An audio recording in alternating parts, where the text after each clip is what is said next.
Rádio Rio de Janeiro, a emissora da Fraternidade, passa a apresentar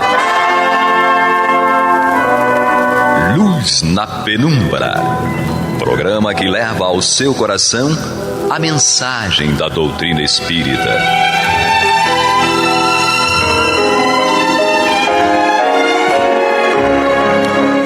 E com vocês, André Afonso Monteiro, para o estudo do livro A Gênese, da obra codificada por Allan Kardec.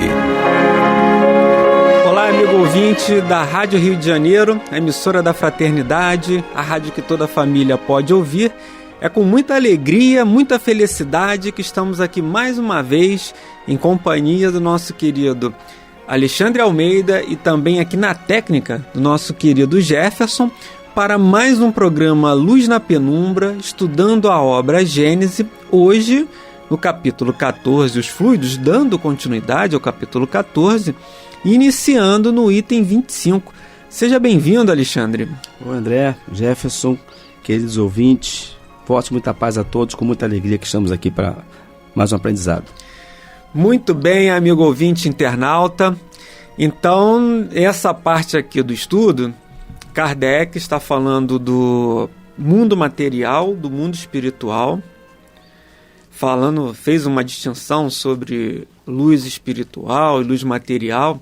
Nós falamos sobre esses aspectos, colocamos também a importância que nós somos um polo também de luz, não essa luz material, mas luz de levar o amparo, o consolo, de transformar aquele ambiente, que muitas vezes o ambiente pode estar iluminado, mas espiritualmente, dependendo ali do que esteja acontecendo, do comportamento das pessoas que ali frequentem, não seja a mesma iluminação espiritualmente falando. E conversamos sobre isso.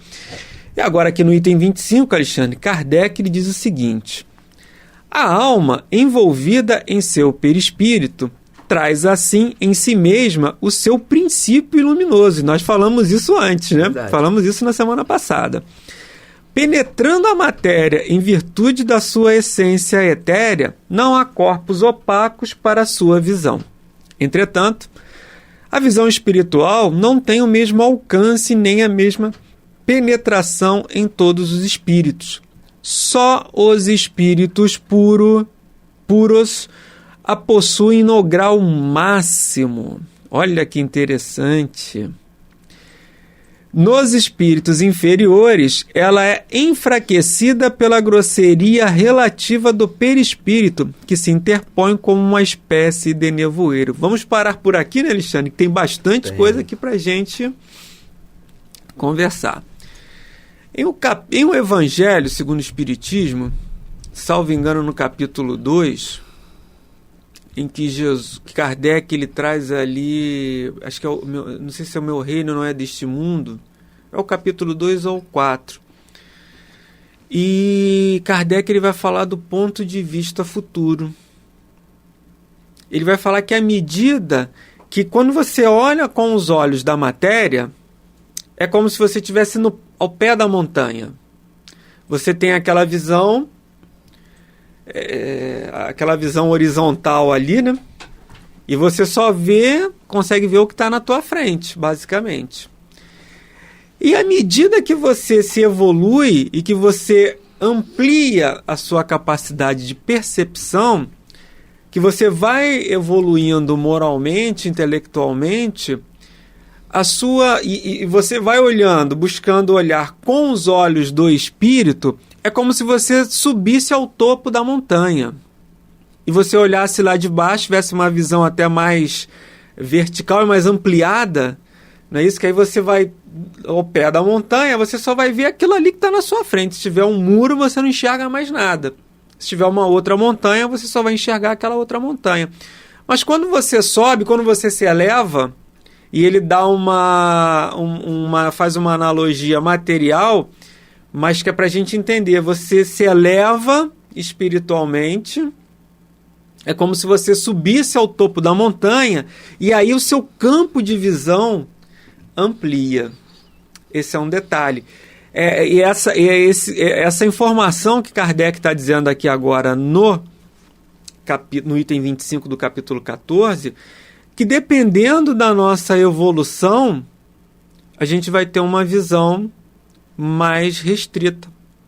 Que os espíritos puros, esses não, possuem a visão no seu grau máximo, que nós citamos no capítulo passado, alguns espíritos, e citamos Jesus. Falamos sobre Gandhi, né, Madre Teresa, Chico Xavier, espíritos que já tinham uma certa evolução, e falamos de Jesus, que é o nosso guia, o nosso mestre, o nosso modelo, o exemplo a ser seguido. Esse tem a visão total, esse tem a capacidade, a sua visão potencializada pela evolução moral e intelectual que ele já atingiu. E Kardec repete isso aqui agora. Só esses espíritos puros possuem no grau máximo. Nos inferiores, ela é relativa, ela é enfraquecida pela grosseria relativa do perispírito. Mas como assim, Alexandre? E nas obras de André Luiz, ele vai narrar essa questão de espíritos com o perispírito mais opacos, outros mais luminosos. Ele fala, esse espírito trazia na sua áurea uma luz, e aí outros ele já narra que, com um perispírito com uma tonalidade mais acinzentada, e ele fala que alguns espíritos sequer percebiam a presença deles ali. Que ele estava ali tão envolvido, ele fala de um nevoeiro, ele coloca aqui, ó, uma espécie de nevoeiro, ou seja, é como se você se imagine dentro de um nevoeiro. O que você enxerga? Nada. Quanto mais denso o nevoeiro, pior é a nossa visão.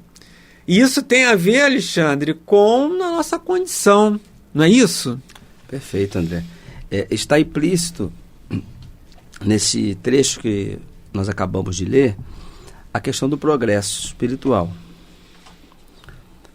Quando Kardec coloca, que usa como referência, que é possível, somente é possível a ampla condição para os espíritos puros, e que os espíritos inferiores, né, ou os espíritos numa escala, hierarquia espiritual abaixo, vão encontrar limitações, nós conseguimos ver aí justamente essa questão do progresso espiritual, da potencialidade de cada um e daquilo que cada um de nós tem a capacidade de produzir, positivamente ou negativamente. Você colocou muito bem, André Luiz narra espíritos que trazem uma luminosidade, ou seja, essa luminosidade é um reflexo daquela energia que você citou na semana passada, do aprendizado, da moralidade, do equilíbrio, da serenidade, né, das boas obras. Então aquilo ali vai exteriorizar luminosidade aparente, luz, como nós falamos popularmente, ao passo que as trevas, né, ela vai naturalmente ser o exteriorizar de tudo aquilo que é o oposto a tudo isso que nós dizemos, né? A questão da imoralidade, as nossas iniquidades. E que à medida que nós vamos, se nós trabalhamos também nesta via, nós vamos ter um aspecto oposto. Então aqui nós temos o espírito que evolui, trabalha no seu processo evolutivo e vai lapidando o seu corpo espiritual, que, como dissemos na semana passada, é um dínamo dessa energia. Sim.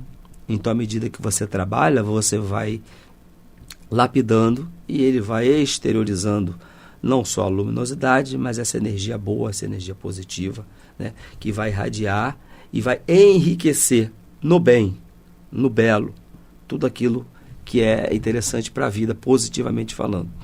Então, quando ele diz que os espíritos puros, ele coloca aqui, unicamente os espíritos puros a possuem todo o seu poder. Natural. Seguindo o nosso raciocínio. Pelo senso comum, aqueles que trilharam um processo evolutivo e espiritual estão capacitados, né, como você falou, a ter uma visão ampla. Eu estou numa estrada, como você citou o exemplo, eu vou ter uma visão muito limitada da estrada onde eu estou. Agora, sim, o André que está exatamente acima de mim, num avião, ele consegue ver aquela estrada lá embaixo, a quilômetro de distância. Ele pode até antever alguma coisa. O Alexandre vai se deparar com uma curva fechada à esquerda. Eu não estou vendo essa curva. E a gente pode até brincar, ele está vendo ali o futuro, que ele está vendo uma curva à esquerda, e eu não estou vendo essa curva. Mas o ângulo né? Nesse caso, um exemplo material que nós estamos dando, Analogia, né? Geográfico, mas analogia. E espiritualmente, nós podemos, para facilitar o entendimento, ver dessa forma. Daí a razão, a importância de nós termos um estudo doutrinário, né? Para e passo com as nossas atividades na casa espírita, aqui me referindo particularmente aos médiuns, para que nós possamos compreender o fenômeno, compreender a importância do trabalho, o que acontece, como se processa, porque isso também vai enriquecer a criatura diante da sua atividade. E para aquele que está frequentando a instituição, que também está estudando conosco, ele não vai ficar limitado a simplesmente ver, bom, eu estou aqui, quando nós falamos do extraordinário, né? Não.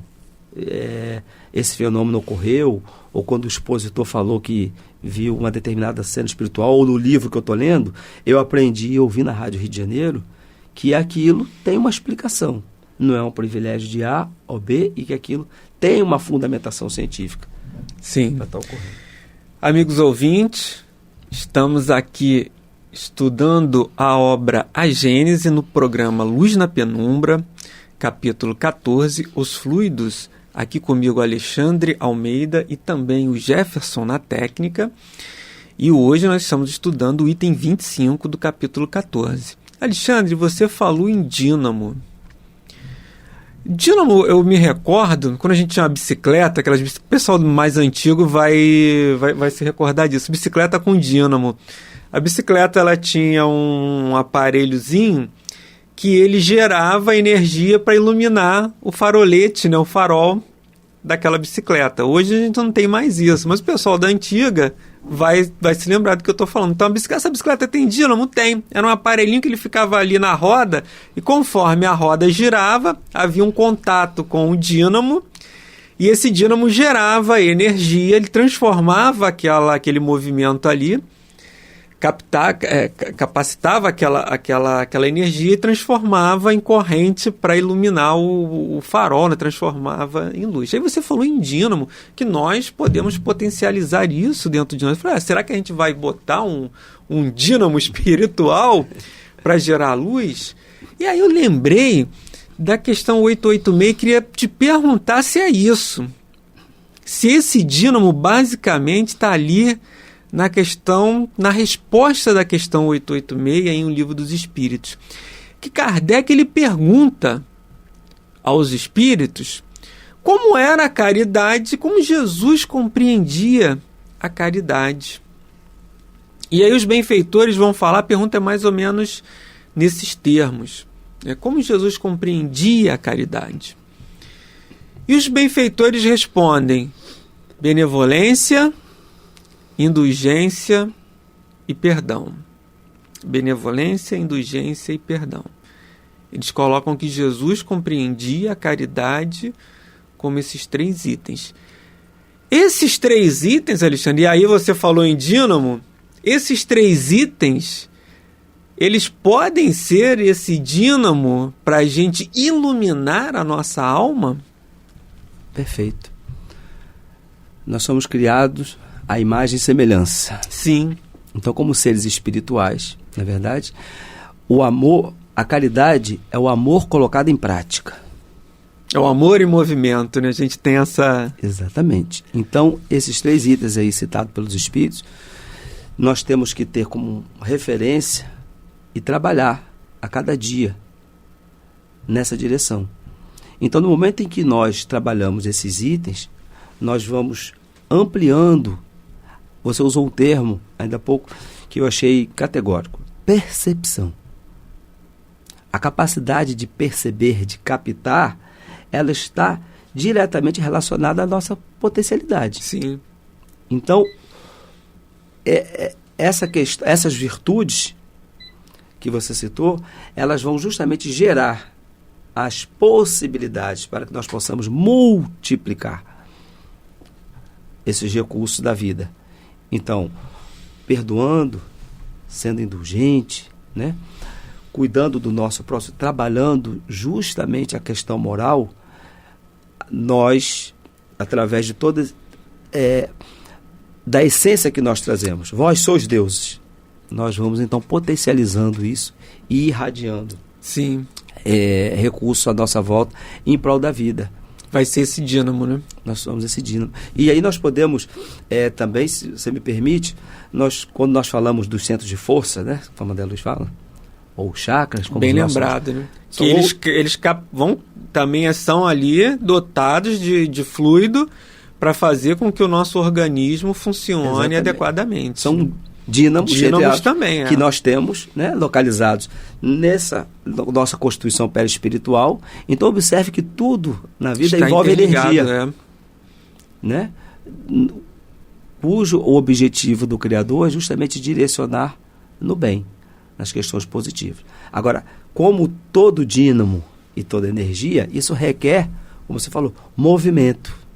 A energia só é gerada através do movimento. E qual é o movimento aqui no trabalho? No bem, em prol da vida, né? Em prol da natureza, dos nossos irmãos dos gêneros inferiores, né? Do mundo vegetal, do mundo animal, né? Até próprio os minérios que estão aí a nos servir. Sim. E que nós ainda temos dentro de nós, não é isso? Sim. Fazemos um exame no laboratório e nós vamos ver ali os rastros do nosso processo evolutivo. Ferro, etc, etc. Nosso metabolismo. Né? Então, dentro dessa nossa constituição também biológica, estão ali os traços de todo esse processo evolutivo. Então, quando ele coloca aqui, a alma envolvida pelo seu perispírito traz em si mesma seu princípio luminoso. Ou seja, potencialmente, tudo está em nós. E isso vai se desenvolver, crescer, irradiar no bem ou no mal, a depender das nossas ações. Kardec, ele coloca aqui o seguinte, Alexandre, no último parágrafo do item 25. Nos espíritos encarnados, a visão espiritual se manifesta em diversos graus pelo fenômeno da segunda vista, seja no sonambulismo natural ou magnético, seja no estado de vigília. Conforme o grau de potência da faculdade, que certas pessoas veem o interior do organismo e descrevem a causa das enfermidades. Aqui ele está falando até no processo de cura, naquela mediunidade que a pessoa tem aquela visão bem ampliada. Né? Ele diz que nos espíritos encarnados, o médium vidente, que a gente chama de médium vidente, que ele fala de dupla vista, e agora a gente tem que fazer aquela distinção. Né? Existe aquele espírito que você vai enxergar, porque você tem a vidência, você vai ter ali uma visão de momentos. Lógico que isso não é uma coisa. E alguns conseguem controlar isso, dependendo da sua capacidade mediúnica. Outros têm aqueles flashes, tem um flash, não consegue controlar. Eu tenho uma amiga médica, ela de repente ela via, de repente era flash mesmo. Então ampliava lá aquela dupla visão dela, dupla vista dela. A gente não sabe se isso era algo já automático dela ou se era potencializado por algum espírito que ampliava ali para ela ver e depois ligava e desligava o disjuntor, né, dela, ou se já era algo inato dela mesmo. E existe aquela possibilidade que o espírito se materializa, que aí todos vão ver, que é diferente. E ele vai dizer aqui para nós que dependendo da possibilidade, da capacidade mediúnica, esse médium vai até conseguir descrever ali, vai ter essa visão, vai descrever o teu organismo. Como você falou que o laboratório faz isso no metabolismo, né? Ele faz essa analogia. Mas você também falou algo interessante, que é a questão dos centros de força. E aí para o nosso amigo ouvinte internauta entender isso, mas como assim, né? André Luiz traz na obra, salvo engano, nos Missionários, se são no livro Os Missionários da Luz, ou Entre a Terra e o Céu, que ele também fala isso, mas em uma dessas duas obras que ele fala dos centros de força, do pletério até inclusive. E a gente tem que os orientais falam de chakra. Exato. Usam o termo de chakra, os hindus, acho que os chineses também. Perfeito. usam como termo de chakra, que é aquela... Eles são responsáveis por conjuntos de órgãos e que fazem essa relação. Espíritos estão ali no nosso perispírito, mas que fazem essa relação do espírito com o corpo físico. E quando nós encarnamos, esse centro de força é igual ao seu celular.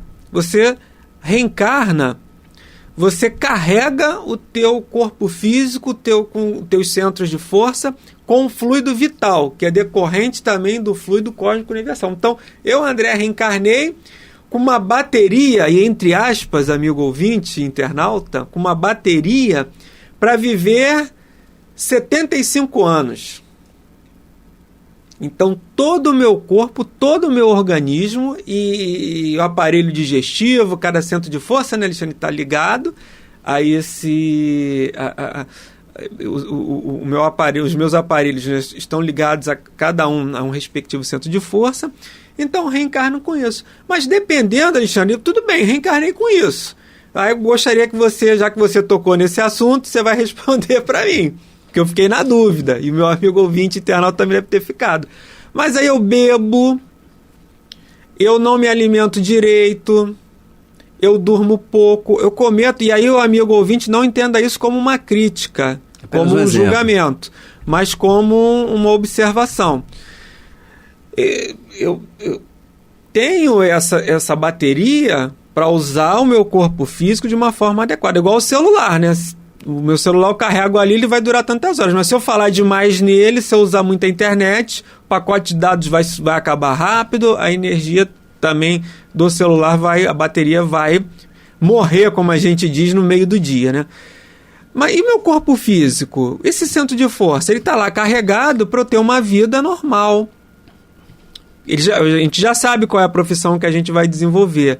Mas e se eu usar o meu corpo de uma forma inadequada, Alexandre? O que acontece com esse centro de força? Essa bateria, essa minha energia vai durar esse tempo todo? Não. Naturalmente, como você colocou muito bem, a depender da utilização do aparelho, e seu exemplo foi perfeito, até as terminologias nós podemos equacionar. Então, neste caso aqui, o aparelho corpo, né?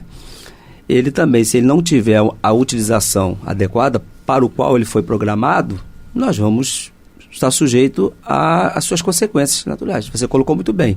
Eu carrego meu celular durante o dia para um determinado perfil de utilização. Sim. Mas, de repente, eu me permito a ampliar essa utilização e até de forma inadequada. E nessa utilização inadequada, além do desgaste, né, excessivo daquilo que estava previamente programado, nós estamos sujeitos a entrar o vírus, não entra os vírus? Entra os vírus, dependendo da utilização. Então, toda essa questão, desgaste, invasão, utilização inadequada, ela vai ter um preço a pagar, né? Então, naturalmente... Eu vou baixar a minha imunidade, né? Isso, vou diminuir a minha força, a minha energia. E só que o aparelho físico, nós temos uma forma muito interessante de repor essas energias, né? Hoje em dia até tem uns celulares, né, que você coloca um em cima do outro, ele puxa a bateria, suga a bateria do outro. Então no aparelho físico o celular está copiando aquilo que nós chamamos de passe, né? Então o passe nada mais é do que um aparelho contribuindo para a reposição dessas energias. Então, naturalmente, nós estamos aqui chegando ao nosso final, mas na semana seguinte nós podemos continuar. Você colocou muito bem, abrir a nossa reflexão sobre a importância do passe nesse nosso histórico. Sim. Envolvendo as energias. E vamos falar também sobre alimentação, né? Isso, perfeitamente. E voltar, por que não dizer, a questão da questão anímica / mediúnica da dupla vista, que é interessante a gente abrir um parênteses a respeito. Isso aí. Amigos ouvintes, nós chegamos ao final aqui de mais um programa Luz na Penumbra, com o estudo da obra Gênesis. Eu, André Monteiro, e também o nosso querido Jefferson na técnica e o nosso Alexandre Almeida. Muito obrigado, Alexandre Almeida, pela sua participação. Amigos ouvintes, muita paz e até a próxima semana, se Deus quiser. Você está ouvindo o programa Luz na Penumbra.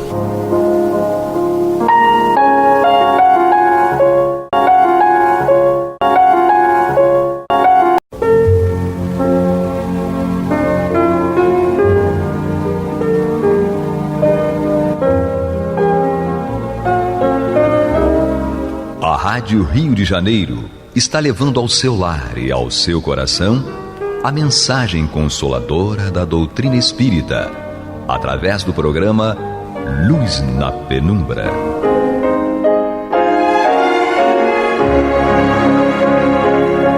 E agora com vocês, Nádia do Couto Vale, para comentar o céu e inferno ou a justiça divina segundo o Espiritismo, da obra codificada por Allan Kardec. Amados ouvintes, paz e luz às nossas mentes e corações, hoje e sempre. Continuamos o estudo desta obra, estamos já estudando a segunda parte, justamente agora no capítulo 2º desta segunda parte, um capítulo no qual o nosso querido codificador Allan Kardec nos fala, nos traz os depoimentos, as histórias dos espíritos por ele classificados como espíritos felizes. O nosso Allan Kardec inaugura este capítulo com o espírito Samson. Nós todos sabemos, só para recuperarmos aqui as informações básicas da apresentação que Kardec fez desse espírito, é um antigo membro da Sociedade Espírita de Paris, que desencarnou no dia 21 de abril de 1862, depois de um ano de padecimentos graves, atrozes mesmo. Prevendo a sua morte, ele próprio dirigiu ao presidente da sociedade, no caso Kardec, uma carta com o tópico seguinte: que ele pudesse servir mais um pouco a doutrina espírita e então que Kardec fizesse uma autópsia espiritual. Nós sabemos então que Samson, lá na Câmara Mortuária, no dia 23 de abril, portanto 2 dias após a sua desencarnação, ou pelo menos o momento em que o seu corpo parou de funcionar, ele foi então entrevistado por Kardec, lá mesmo junto ao seu corpo, na Câmara Mortuária. Kardec estava com outros membros da Sociedade Espírita de Paris e nós já estudamos isso, como também já estudamos o início da segunda evocação que Kardec fez do espírito Samson, desta vez na Sociedade Espírita de Paris. Portanto, em termos de evocação, esta é a segunda evocação, mas na Sociedade Espírita de Paris é a primeira evocação. Kardec já abordou vários aspectos sobre essa conversa que ele teve para colher as impressões que esse espírito feliz, absolutamente lúcido, tão lúcido que deu entrevista e depois mais uma comunicação psicografada na própria Câmara Mortuária. Então Kardec falou com ele sobre vários assuntos que nós já estudamos aqui juntos e agora vamos dar continuidade a essa entrevista. Estamos agora no item 10 da terceira parte desta entrevista, quando Kardec pergunta ao senhor Samson se ele ainda se reconhecia em uma forma limitada, circunscrita, embora imponderável, e se ele sentia cabeça, tronco, pernas e braços. Então é exatamente o que Samson responde ao nosso querido Kardec, e nós vamos usufruir do próprio texto, da riqueza, da clareza, da objetividade do texto de Kardec. Samson responde: o espírito, conservando a sua forma humana idealizada, divinizada, pode, sem contradição, possuir todos os membros de que falais. Sinto perfeitamente as minhas mãos com os dedos, pois podemos, à vontade, aparecer-vos e apertar-vos as mãos, sem que disso se apercebam. Quanto à nossa fluidez e graças a ela, podemos estar em toda parte sem interceptar o espaço ou produzir quaisquer sensações, se assim o desejamos. Neste momento, entre as vossas mãos cruzadas, tenho as minhas. Digo-vos, por exemplo, que vos amo, porém o meu corpo não ocupa qualquer espaço. A luz atravessa-o, e o que chamaríeis milagre, se acaso visseis, não passa para o espírito de ação contínua de todos os instantes. Então, nesse caso, nós vemos aqui sentir mãos e dedos, poder aparecer, poder apertar as mãos de outrem sem ser percebido, esse outrem encarnado. Tudo isso nos remete a uma questão muito momentosa atualmente, ou já há algum tempinho que faz, quando nós soubemos ou estamos falando, ou pelo menos está sendo mais divulgada, a questão da antimatéria, ou seja, não há vazio no universo, não existe vazio no universo. Então, é nesse contexto que nós vemos aqui neste contexto uma sequência, inclusive, da própria resposta de Samson. A vista dos espíritos não se pode comparar à humana, uma vez que também seu corpo não tem quaisquer semelhanças reais. Para eles, tudo se transforma na essência, como no conjunto. Repito-vos que o espírito tem uma perspicácia divina que abrange tudo, podendo adivinhar até o pensamento alheio. Nós aqui lembramos que lá na câmara mortuária, o Samson adivinhou o que Kardec estava pensando, se lia ou não lia um texto que Kardec tinha levado lá para aquele momento, e Samson leu o pensamento de Kardec e disse que sim, ele devia ler o documento ou o texto que ele levou. Então, na sequência, diz Samson: repito-vos que o espírito tem uma perspicácia divina que abrange tudo, podendo adivinhar até o pensamento alheio. Também pode oportunamente tomar a forma mais própria para tornar-se conhecido. Na realidade, porém, o espírito tem que, terminado a provação, prefere a forma que o conduziu para junto de Deus. Nós temos um exemplo cabal disso. Na psicografia de Chico Xavier, o nosso querido Emmanuel apresenta-se, nos romances históricos, apresenta-se com a roupagem e com a morfologia física humana do seu corpo como Públio Lentulus. À época, ele era um arrogante, muito orgulhoso senador da República, lá em Roma, naturalmente, e como ele, nessa oportunidade, teve a oportunidade de seguir a Jesus e não o fez, ele próprio declara que se apresenta dessa forma para lembrar sempre a si mesmo que ele viu Jesus, poderia ter seguido logo, imediatamente a Jesus e não o fez.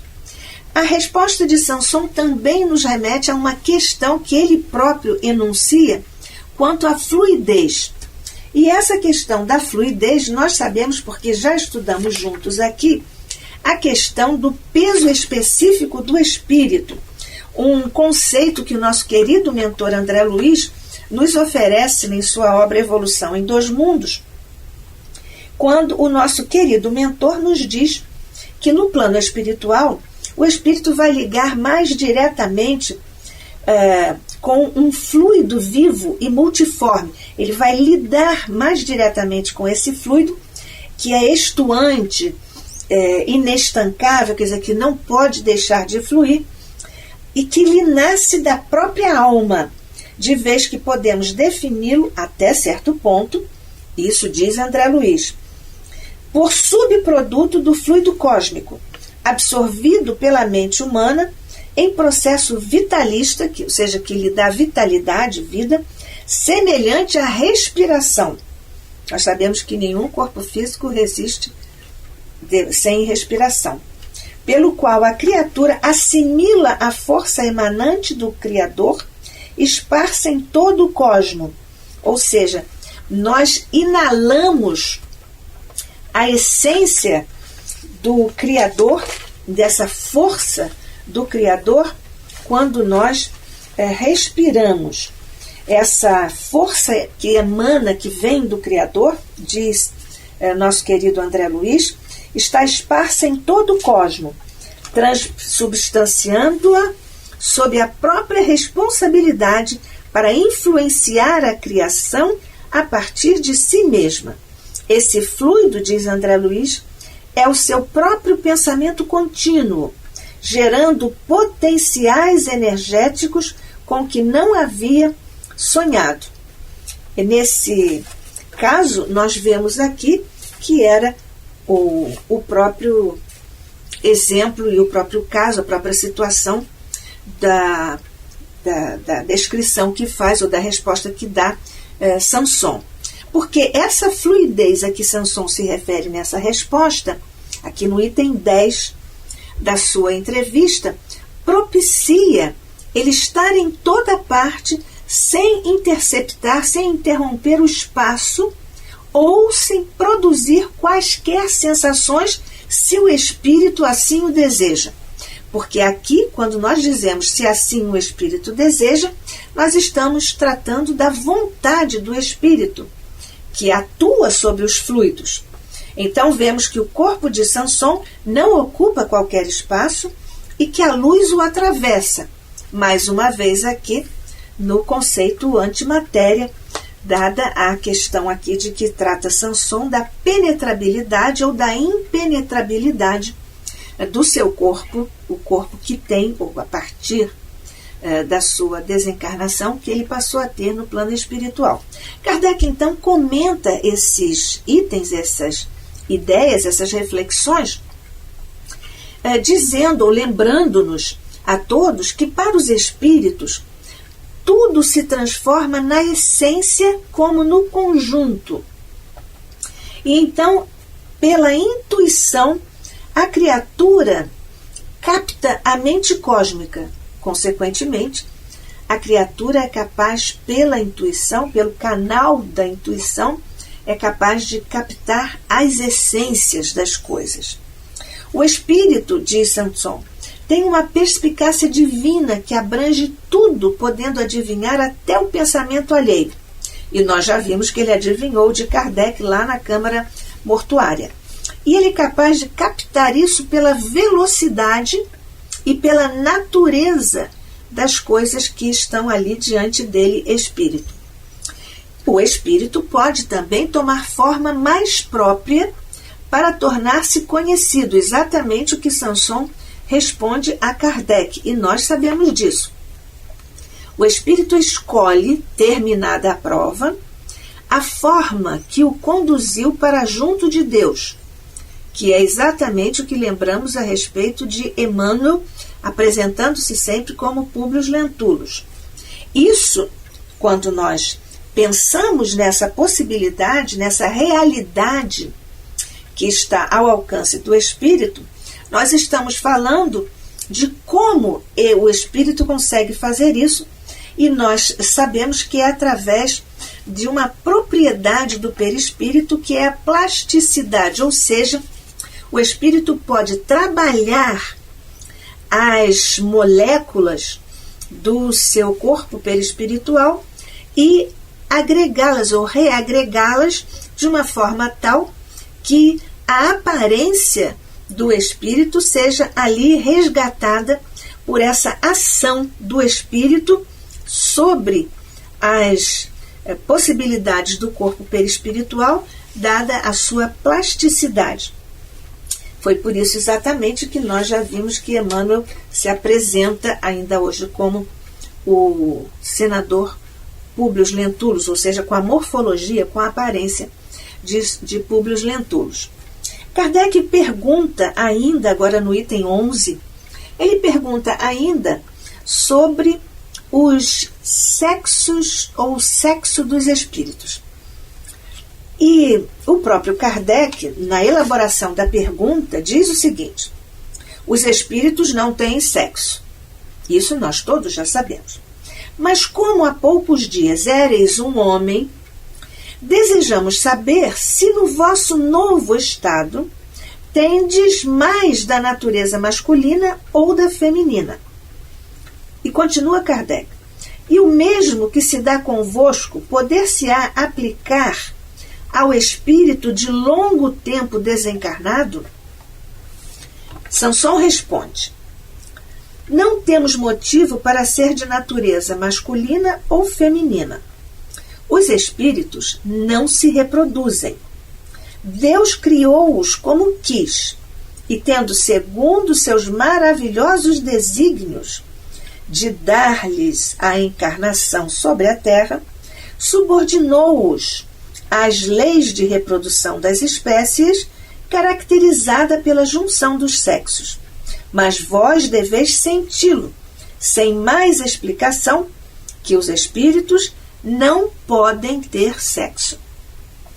Nós vemos, portanto, nessa resposta de Sanson, que prevalece no plano espiritual mais a natureza feminino-masculina. Ele disse que não, e que nem no recém-desencarnado, como ele, nem nos desencarnados a longo tempo. Nessa resposta de Sanson, ele diz categoricamente: o espírito não tem motivo para ser de natureza masculina ou feminina. Os espíritos não se reproduzem. Sanson, então, enfatiza o sexo como reprodução de corpos, como procriação, e, naturalmente, aqui ele fala do corpo físico. Nós estamos estudando, eu, Nádia do Couto Vale, junto com vocês, nossos queridos internautas e ouvintes, estudando o Céu e o Inferno, a Justiça Divina segundo o Espiritismo, aqui no programa Luz na Penumbra, pela Rádio Rio de Janeiro, a emissora da Fraternidade. Sanson, então, portanto, enfatiza o sexo como reprodução de corpos físicos para a finalidade da procriação, e ele declara: mas vós deveis senti-lo, sem mais explicação, que os espíritos não podem ter sexo. Realmente, nós observamos o espírito não se reproduzindo, o sexo ser-lhe-á absolutamente inútil. Mas qual o objetivo da pergunta de Kardec? Na verdade, Kardec tinha o objetivo de saber se as impressões que Sanson guardava do seu estado terreno ainda lembravam as condições que ele tinha quando estava encarnado, portanto, quando tinha o seu corpo físico, com as possibilidades de guardar as impressões e assim por diante. Kardec, com seu rigor, com a sua precisão e com a sua honestidade intelectual, ele diz aqui, e para isso ele coloca tudo que é da sua própria pena, da sua própria lavra, ele coloca em tipo menor, em letras menores aqui nos textos, não só de O Céu e o Inferno, a Justiça Divina segundo o Espiritismo, como em todos os demais livros da codificação. Então, é exatamente o que ele diz. Sempre disseram que os espíritos não têm sexo. Isso é o Kardec dizendo. Sendo este apenas necessário à reprodução dos corpos. De fato, não se reproduzindo, o sexo ser-lhes-ia inútil. A nossa pergunta não visava confirmar o fato, mas saber, visto que o Sr. Sanson desencarnara recentemente, as impressões que guardava do seu estado terreno. Os espíritos puros, continua Kardec, compreendem perfeitamente a sua natureza, porém, entre os inferiores, não desmaterializados, muitos há que se acreditam encarnados sobre a terra, com as mesmas paixões e desejos. Assim, pensam eles que são ainda os mesmos que foram, isto é, homem ou mulher, havendo quem, por esta razão, suponha ter realmente um sexo. E nós conferimos isso à mesa mediúnica quando conversamos com os nossos irmãos desencarnados, os espíritos comunicantes à mesa mediúnica. Finaliza a sua nota o próprio Kardec. As contradições a tal respeito são oriundas da graduação de adiantamento dos espíritos, que se manifestam, sendo o erro menos deles que de quem os interroga, sem se dar ao trabalho de aprofundar as questões. Portanto, Kardec está aqui dizendo que a pessoa ou o dirigente que entrevista os espíritos deve primeiro compreender o nível evolutivo do espírito, as condições que ele tem ali de se manifestar e, portanto, a responsabilidade, digamos assim, por ser indiscreto do ponto de vista espiritual e moral, é do próprio interrogador. Portanto, o estado evolutivo dos espíritos, se são espíritos puros, compreendem a sua natureza. E os inferiores, nós já vimos, ainda estão muito materializados e ainda se acreditam encarnados na Terra com as mesmas paixões, os mesmos desejos, as mesmas condições. Consequentemente, eles ainda se consideram, ainda se pensam e até se sentem como homem e mulher. Portanto, às vezes, eles supõem realmente ter sexo. Aqui há uma questão bastante interessante do campo da psicanálise, com o grande Carl Gustav Jung. Ele ofertou à humanidade, para a área psi, tanto da psicanálise como da psicologia e da psiquiatria, nós vemos aqui o conceito que ele nos legou de ânimos e ânima. Ânimos é a característica ou a inclinação típica do masculino, do psiquismo masculino. E ânima, a mesma coisa, só que com relação ao feminino. Nós observamos que isso que Jung formulou para a psicanálise, para a área psi, na verdade, está consubstanciando, está ratificando o conhecimento que nós temos dos ensinamentos do Espiritismo. Porque ao longo das encarnações, se um espírito encarnou várias vezes em sequência como homem, ele tem um ânimos, ou seja, uma postura que lembra muito a postura masculina. E se ele encarnou subsequentemente muitas vezes como uma forma feminina, então ele guarda essas marcas no seu psiquismo e quando reencarna, ele apresenta essas marcas das suas encarnações, porque foram se acumulando esses traços que dizem mais da postura masculina ou da postura feminina na Terra. Esse é um assunto muito interessante, muito profundo, e nós vemos aqui porque a doutrina espírita é da razão, ela é racional e é racionalista, e como Kardec faz, e nós devemos fazer também, abrir diálogo com todas as áreas do conhecimento que nos sejam contemporâneas, como fez o nosso querido mestre Allan Kardec, e é por isso que nós recorremos a outras áreas do conhecimento. Porque no plano espiritual há a repercussão do tipo e da qualidade de sexo que a criatura fez na Terra. Isso nos remete também aos exageros de alguns espíritos quando encarnados, o que nos leva à sexolatria, uma postura que compromete profundamente a evolução do espírito e o tempo de evolução, porque fica retardado o progresso do espírito se ele se deixa envolver e cair mesmo na sexolatria. Porque o sexo é uma bênção divina, mas ele tem que ser praticado com responsabilidade. E essa é uma questão importante. André Luiz, por exemplo, nos relata que os espíritos, nenhuma de suas obras, espíritos do bem, montaram guarda num quarto, na porta do quarto de um casal, porque esse casal seguia as diretrizes da boa moral e da lei de Deus.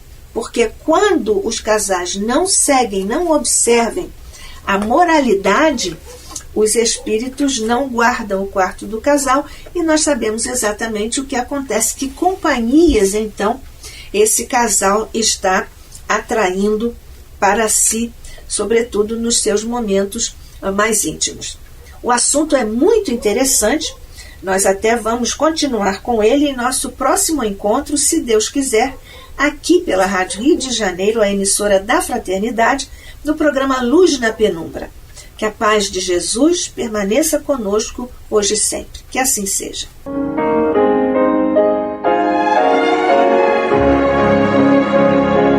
E vamos ouvir agora a prece de encerramento de nosso programa, na voz de Geraldo de Aquino.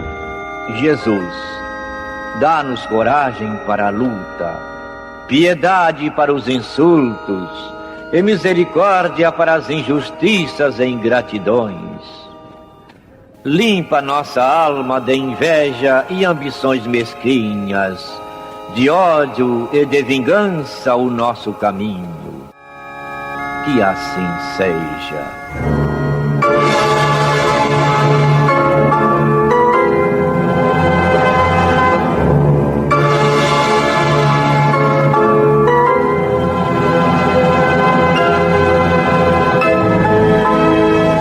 Acabamos de apresentar o programa Luz na Penumbra.